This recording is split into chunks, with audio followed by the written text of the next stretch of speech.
Awesome. Okay. Thank you so much for joining us for Outpass's first ever Firefly Summer Speaker Series and the first speaker in that series tonight. We're going to be talking about navigating a non-traditional career path. And if you've ever said yes to something that kind of scared you, then you know that it truly is an art to fearlessly say yes to those things. So I'm really excited to talk about that with Alli tonight. Before we get going, just a quick housekeeping. If you just joined, we're asking everybody to introduce themselves in the chat. We're going to be using chat a lot tonight. So please just pop in there, put your first name, where you're calling in from, and the last time that you made a decision that that was different than what was expected of you. And to that point, tonight will be interactive. Ask, chat, participate. Don't use the raise hand feature. I don't even know what that does or how it would help you if you used it. So please use chat if you have a question, or Alli says something interesting and you agree or disagree, or have had a similar experience, or something is coming up for you and you'd like to share that. We welcome that. And I think that we'll all get much more out of it if we're participating, interacting with one another. And I did just mention this a moment ago. This is the first speaker in our summer speaker series that is taking place bi-weekly through the end of September. You can get more information and the schedule for that speaker series on outpasstrekking.co. And finally, if you're here and you're like, what the heck is Outpass Trekking anyway? I'm here to tell you. We're all over on social, so please give us a follow if that's of interest to you. But Outpass Trekking provides 4- and 7-day backcountry and camping retreats. They're group-based, and we also do 1-day intensives in Austin or on the road for individuals. The goal of these retreats is to help you get back to nature, get to a place where your mind is naturally able to focus on yourself, your heart, and your body. And the purpose of these trips is to help folks in transition. Much of what we're going to be talking about tonight is a feeling of being in transition, right? And these trips are really meant to help you find actionable steps, create a plan that can get you from where you are today and where you want to go in the future, in an environment that's really curated for you to be creative and to focus on just that. So because of COVID, we're not doing in-person retreats at the moment, but feel free to check us back out on our website for the schedule in the coming months. And in the meantime, I think that is the perfect time for me to stop sharing my screen and turn this over to our speaker tonight, Alli. Alli, thank you so much for joining us and for being our first speaker in the series. I'd love to give you an opportunity to say hi and to introduce yourself and share a little bit more about who you are. Sure. My name is Alli. Hello. I'm currently living in Erie, Pennsylvania.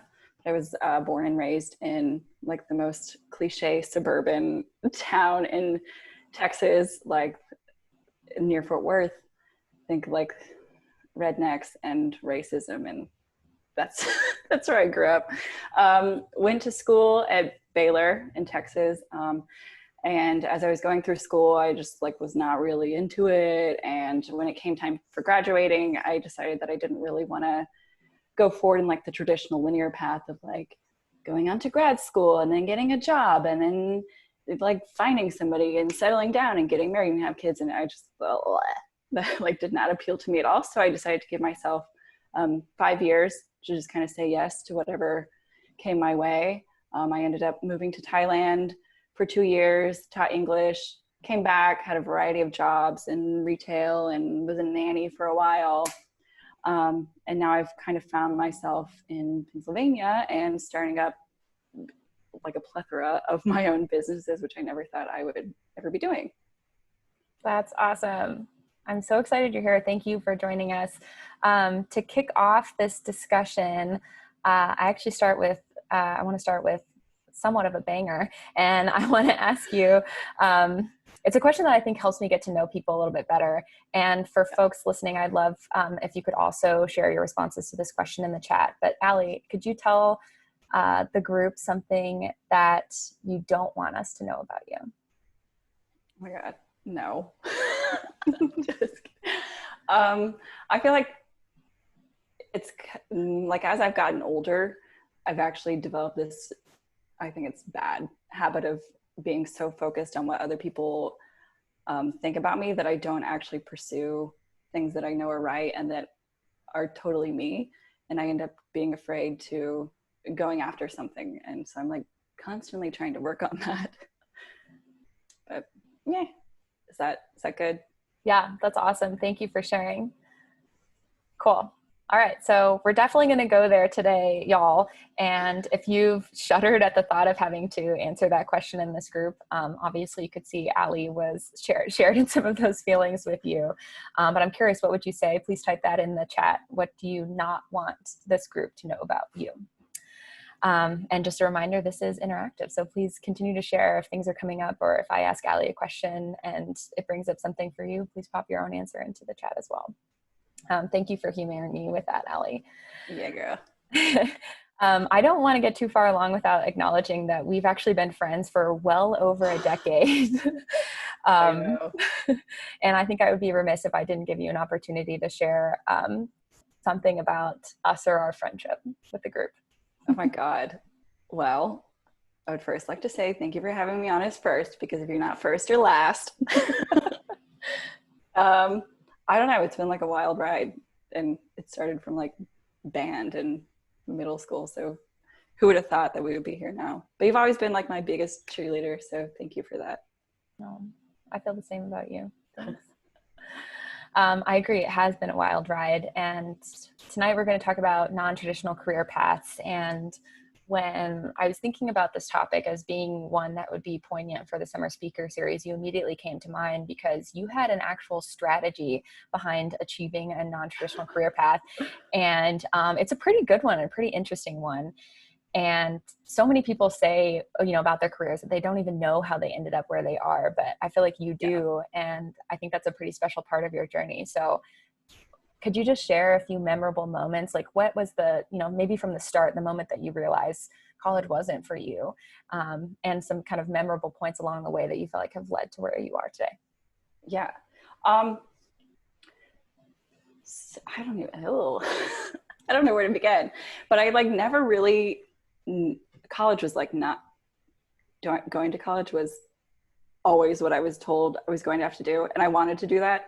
But when I got there, I was like, yeah, I'm like 18. I don't know what I want to do. And so one day I was like talking to my mom, and she was like, oh, why don't you just go into like healthcare? And I was like, oh, okay, sounds good. I'll just do that. And like, as it got going in college, it was like too late to kind of change my mind, but I knew like deep down, that's not really what I wanted. And so when I graduated a semester early.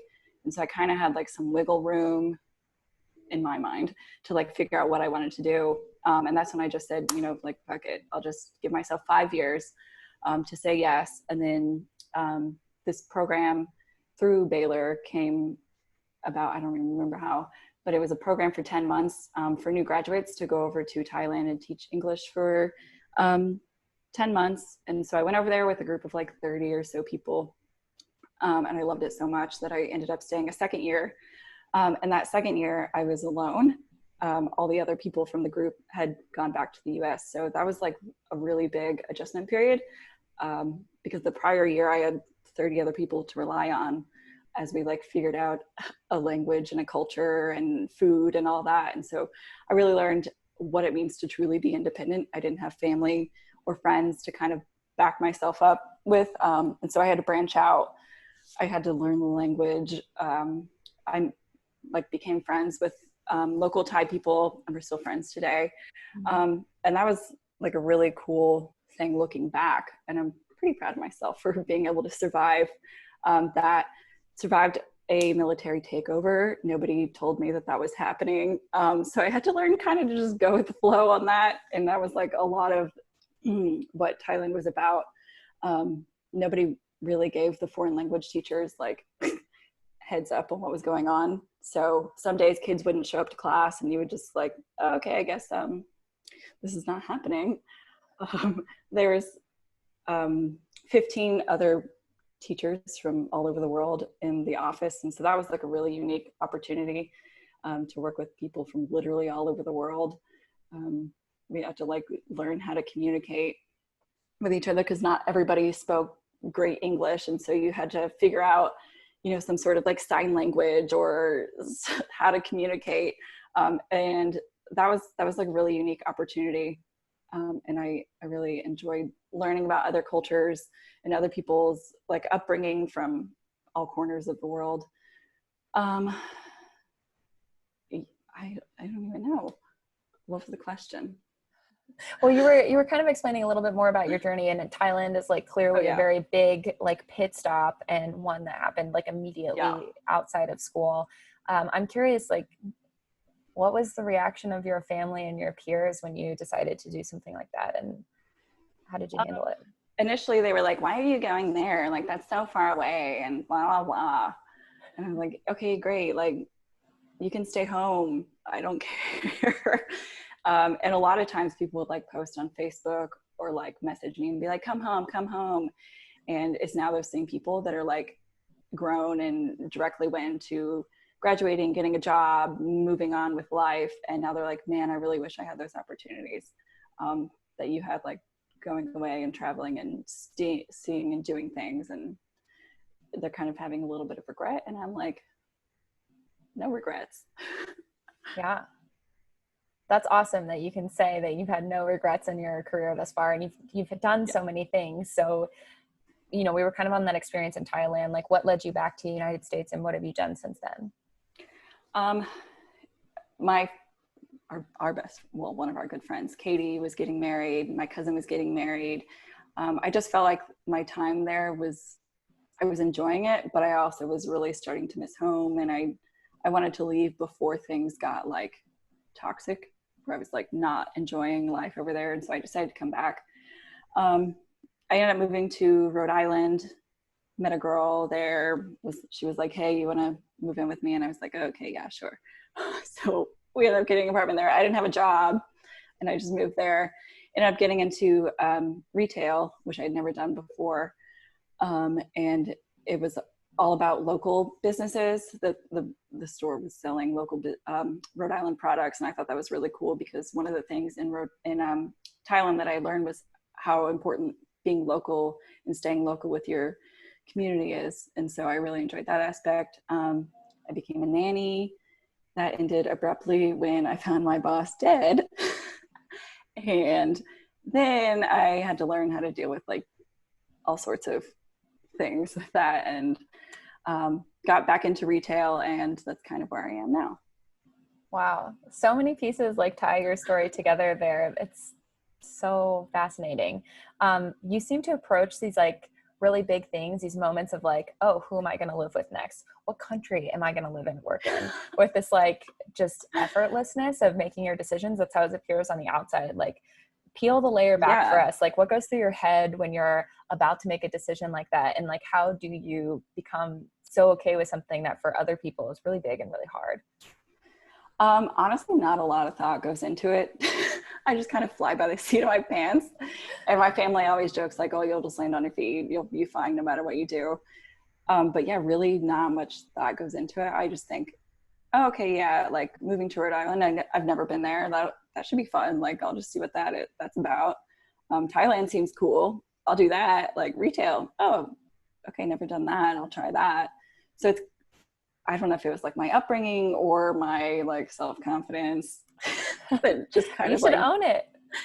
gives me the ability to be like, oh yeah, like approach something that comes up and say, oh yeah, I don't fear that. I can, whatever, I'll try it. If it doesn't work out, you know, you can always back out, or it'll only be temporary. I just say, yeah. That's so interesting. And as you're getting older and you're kind of like, you know, we haven't even got to the part of what you're doing today. Do you find that your disposition towards like the carefree decision making is changing? Like, are you putting more thought into things now, or are you not? Is that something you want to do, or are you actively fighting against it? So the 5-year plan kind of turned into like 10. So I've just been saying yeah for who knows how long. Yeah. Now, I feel like I'm now a little bit more settled in who I am. And so I don't need to go say yes to every opportunity, but more selective into things that I have figured out that those are my interests and I'm good at that. And so I want to pursue that. So if that opportunity comes about, then I'll say yes to that one, but not necessarily one that's like, oh, you want to go move to a foreign country again? So I feel like I've already done that. It'd be great to do it again, but I now know what that's like, and I'm more interested in these avenues right now. And so I'm kind of settled in that way. And like I'm building a community of where I am now. And so that's bringing about new opportunities for me to say yes to in a different way that has been from in the past. That's awesome. So you're like applying a different set of criteria to how you say hell yes, or what you say hell yes to. Yeah, a little bit. Yeah. Love it. You've touched on, this idea of community, and also like how important local business is to the communities that you interacted with in Thailand, but also in Rhode Island. And I feel like that leads us perfectly into what you're doing today. Could you share a little bit about the businesses that you own? Yeah. So I got interested in local products and just like local activities from when I was in Thailand. I met somebody over there. His name is Yo, like yo, yo, yo.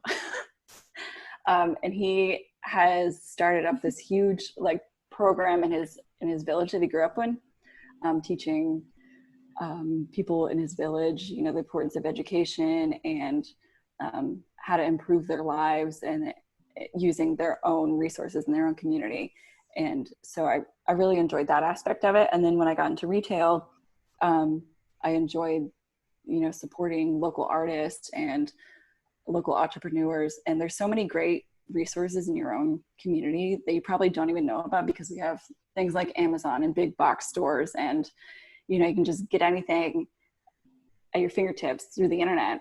But it takes like time to go find these individual businesses and local businesses, and they're like gems out there. And I think those people don't necessarily get the opportunity to be shown or like have their voices heard, because we do have the big box stores and things that kind of take over. So I enjoy like highlighting those people. And so I've started a couple businesses. One's not really running right now because of COVID, but it's for the wedding industry, offering couples in the Pittsburgh and Pennsylvania area wedding gifts and favors that are products from Pennsylvania. And another one that I'm working on more so these days is called Lake Erie Vegan, and it's bringing vegan businesses and restaurants into a central resource for vegans in the community. I love it. How long has that been? Like, how long since you started it? February for yeah. Right before COVID. Yeah. One day I woke up and I was like, oh, maybe I should start my own business. And then the Lake Erie vegan thing happened. We moved here into Erie at the end of February. And so that kind of started up right then. And then COVID hit, and it's kind of like threw a wrench into everything. But I feel like if we could if you could bottle your carefreeness and decision making, you would make like $1 zillion off. Oh my God, yeah. I'm always trying to monetize something, but I don't know how to do that. Cool. So you have, obviously Steel City Weddings is a little bit on hold because it requires weddings to be business. Yeah. But I'm curious, like, you have two things in play. They're great ideas. You've got some momentum behind them. Mm-hmm. What's your impossible goal? Like, what are you chasing right now? This is going to sound like selfish, but I want to be on a list that's like 30 under 30, like 30 people that are great in the community under 30, or like 40 under 40. It would give myself like some validation of what I'm doing is like making an impact in the community. I also think that would be a really cool like thing to have on my resume. That's awesome. That is awesome. When is are you planning to apply? Like how soon in your near-term future is this impossible goal? Well, we're ticking 30, so I don't know if that one will happen, but maybe 40 under 40. So you have a decade. Yeah. Seems like you could achieve it in just a fraction of that time. Yeah, hopefully. So for those listening, or we're recording this and putting it on YouTube for those who watch and listen later, what's your advice to somebody who's like feeling that pressure to do things a certain way, but knowing in their heart it's not for them. Like, what do you say to those people? Are you talking to me?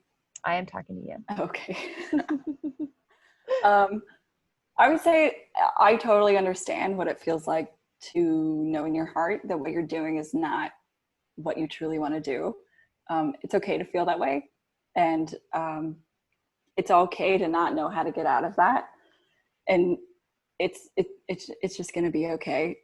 You may get like made fun of, or, you know, some people will question your reasoning for trying to get out of that situation and trying to go after what you really want. And I think that, I mean, my family still makes fun of me for, they're always like, what do you do? Do you even have a job? Like, what? I feel like my sister always calls me at the dumbest times. Like I'm making candles or like doing something off the wall. And she's like, oh my God, do not understand what your life is. And I feel like that's good for me because I don't have to go to a job and sit at the desk 9 to 5. Like I can do whatever I want because I've made it my lifestyle. And I feel like you can too if you want to do that. You have to learn to brush off the criticism, because a lot of people have told me like, oh, you're just running away from real life. And it's just like, whatever, this is what I want to do.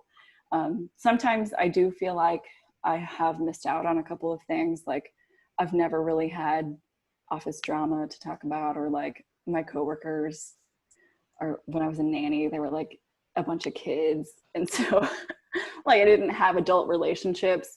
And I do feel like I've missed out in some regards on things like that. But I would rather, you know, find my own path and find people in an organic setting that are aligned with me and are okay with having alternative routes to, or ways to doing what they're doing. Mm-hmm.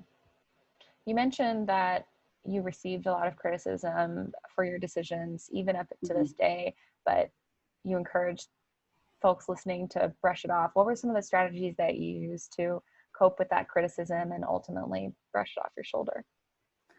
I would say in the beginning, it actually really bothered me a lot. You know, back when we moved to Thailand, everyone was like, come home, come home. And I was like, but I really want to do this. Like, you don't understand. And so I just kind of had to learn not to internalize that, and just kind of, you can be mad about it, but it didn't really do any good if you're still stewing on it 3 days later. You just have to learn to, I guess, not internalize it, kind of ignore people in a way, and not let them get under your skin. It takes a lot, but I've had 10 years practice. So. Yeah, you're seasoned pro. Yeah. So we've talked a lot about criticism today and about, you know, these two businesses that you own. And I think it's really special that you've learned entrepreneurship by doing, not necessarily by being mentored by anybody else or by working for an entrepreneur themselves. What is one thing that you wish you knew about entrepreneurship before you got started? Oh my God. Well, if anybody had told me I would be doing what I'm doing, I feel like it's so cliche to say, but I would have never guessed that I would be running my own businesses. I guess looking back, if I could say like to myself, 18 years old me, like go to school for something different, like that would be more beneficial, like marketing or advertising or business or something. I feel like that would be obviously way more helpful. But there's like resources out there that have like really helped me. You know, there's customer service for a reason. I've called them for the dumbest things. Like, hey, find this button. Like, can you help me? Customer service where? Like on the online platforms like BigCommerce and Shopify are what I'm using now. And I haven't really used them before. And so I've been like late night calling them like, hey, how do you do this? And I've watched so many YouTube videos on like stupid stuff. So even though I don't have like the background in entrepreneurship or business or whatever, you make it work. You teach yourself along the way. Yeah. Where do you suggest people start if they're, you know, maybe they do have experience in, say, marketing, but they don't have experience in building a website? Like, where do you start when you're you're facing something you need to tackle in your business and you're like, I just don't even know how to do this? Honestly, just Google. Yeah. You can find so many forums and websites and YouTube videos and all sorts of things out there that will help you. And then I've also found like Instagram pages and Facebook pages, and I've kind of like scoured through those and gotten ideas of like, oh, I like what this website looks like. I want to figure out how to make mine look like that. Or I like this feature they have here. Let me figure out how to apply that to mine. So just kind of taking what other people have done and making it your own. Mm-hmm. Learn that way. Love that. So many of us are like defined by our titles in life, like the labels that we've given ourselves over the years. I have a doctorate degree, or I'm director of something. Like, who the fuck are you, Alli? Like, how do you describe yourself? That's a great question. It's always like when you meet somebody new and they're like, oh, what do you do? Or like, where are you from? It's just like, do you have a chair? Just sit down. Like, we got a long story. I don't know. I'm just me. I'm just me. People think that like I have this cool story and, oh my God, you're from Texas. How'd you end up here? And it's just like, it's not that big of a deal to me, but for some people it's like just unimaginable that, you know, that I did all these things in the 10 years I've been an adult or whatever. So I don't know. I'm just me. I don't have a title. I'm just me. I love that. So you don't even apply anything. Like, what does your LinkedIn say about you? Do you I have don't have a LinkedIn? No. I love it. You just like buck all of the expectations, no matter what they are. Right. All the blogs and all the websites say like, if you want to be connected, like get on LinkedIn and update your resume and blah, blah. I just like I made a connection last week on Instagram and now we're friends and we hung out like 2 days ago. They're like coming over to the house next week for a backyard like beer and planning session for something else coming up. Ooh. So, you know, you don't have to go the traditional route of LinkedIn and all these professional ways. Like do you figure out what is the best way for you and just go with it. Yeah. You make things sound so effortless. I know I said that multiple times during this session today. So I kind of want to challenge you and ask, like, what is a time that you've been out of integrity? When did you make a commitment that was inconsistent with these values that you hold your life and the majority of your decisions to? Oh my God.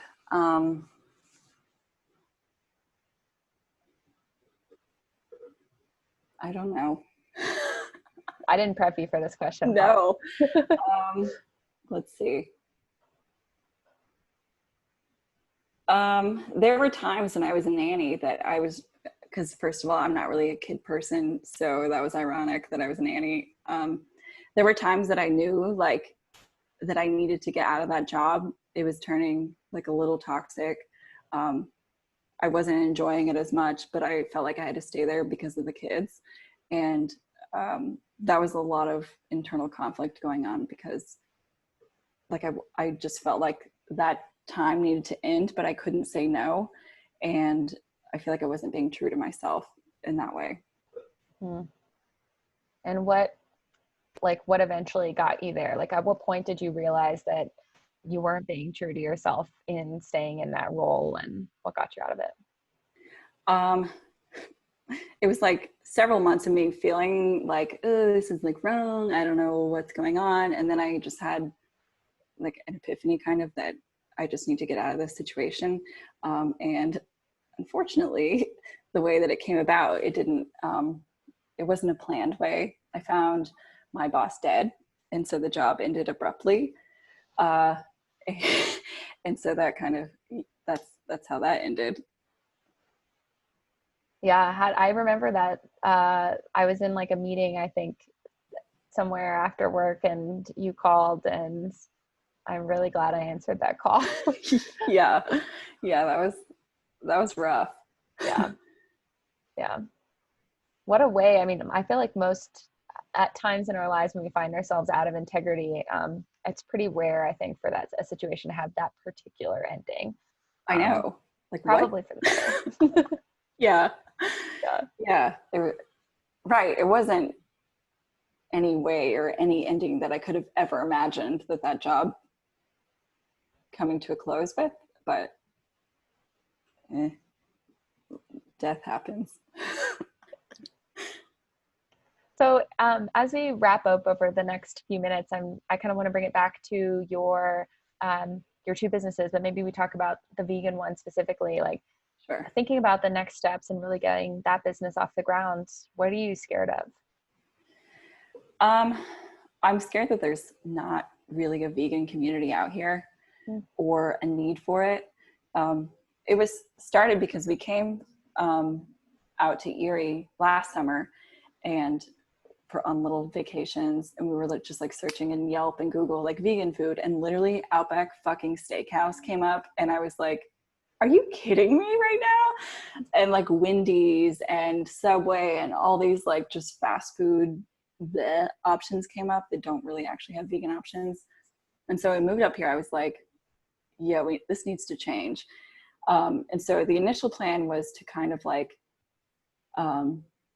get restaurants on board to like actually serving vegan options.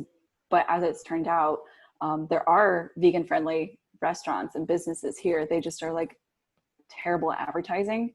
And so now the goal has turned into being like a resource for vegans in the area to come to and kind of like search our website and see, oh, I'm going to this part of the state, so let me click on that city, and oh, here's all the options, the vegan options in the city.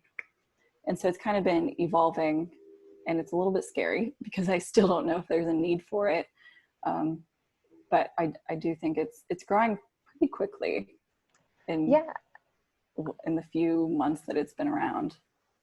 Yeah, I had that question for you because you said it scares you that there's maybe not a vegan community in Erie or in the surrounding area, but you've had a ton of momentum as you started this. So I'm wondering, does that really scare you, or is there something else? Well, it's scary because like, how the fuck is the name Lake Erie Vegan available? You have like Cleveland, you have Canada, who's on Lake Erie, you have Buffalo, you have Erie. These are all like not enormous, but pretty large populations. Why is that name still available for like, so it's kind of scary that in a way that nobody has thought of this before, and maybe there's no need for it. And that's why it's still available and still around, and why there isn't a resource like this already. That seems fair to fear that, but I think my alternative perspective on it, maybe you can file this away, is that maybe that's just your center of brilliance. Like you see opportunities that other people don't see, and you act on them. True. I have two final questions for you, Alli. Okay, shoot. So first one, what's one change that you would make to your business or businesses tomorrow if you knew that you couldn't fail?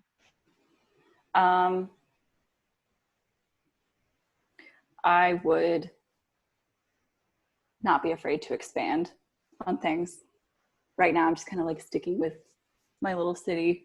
But I would definitely know, okay, start with Cleveland, start with Buffalo, get going on getting Canada on board and just start expanding left and right. Man, that's powerful. That's awesome. I think you should do that. All right. Well, tomorrow's in 6 hours, 5 hours. We'll get going. That's a great question for everybody else on this call. What's one thing that you would do tomorrow if you knew you could not fail? Great question. Love that. And Alli, my final question for you tonight. I think we've identified at least one area of brilliance that you have specifically. And I'm curious, what's one way that you personally are going to lean into your brilliance this summer? So when we talked about this yesterday, I was like, I don't really know. And you were like, you just like say yes to everything. And I was like, okay, yeah, that's true. And so last week when like the whole George Floyd, like Black Lives Matter situation came to a head, there was somebody who I found on Instagram, the person I was talking about earlier. They posted he's an artist, and he posted his artwork and was like, hey, I want to donate, but I don't really know how to donate my artwork. I want the funds to go to some sort of like Black Lives Matter. NAACP. yeah, and some sort of organization to help out. And I saw actually a couple other posts like that. So I was like, oh my God, are we back to like square one, that there's no central resource for people? And so I have started an organization called Erie Artists for Justice as of a few days ago, to get local artists in the area to donate their artwork. And in August, we are actually going to have an art show out of my garage. And that came up like yesterday, that idea. And so it's kind of just evolving, and I guess I'm still saying yes. And in a way that these are more targeted yeses, not just all over the place, into avenues that I'm more interested in. That is amazing and feels so true to your brilliance. So you're starting essentially like one centralized place where artists can donate their artwork, raise funds by selling that artwork, and then donate that back to movements supporting racial justice. Yep. So Exactly. cool. So badass. Awesome. Thank you so much for joining us today, Alli, and for everybody on the call for joining. Would like to encourage you all to reflect after this about one way that you can lean into your area of brilliance this summer. I feel like Alli left us with an absolutely stunning example. Thank you. And let me know, Alli, about Instagram accounts or websites for all that stuff. And I'll be happy to post that as a resource alongside this video. Yeah. But I want to thank you again for sharing with us today, Alli, and for kicking off the series.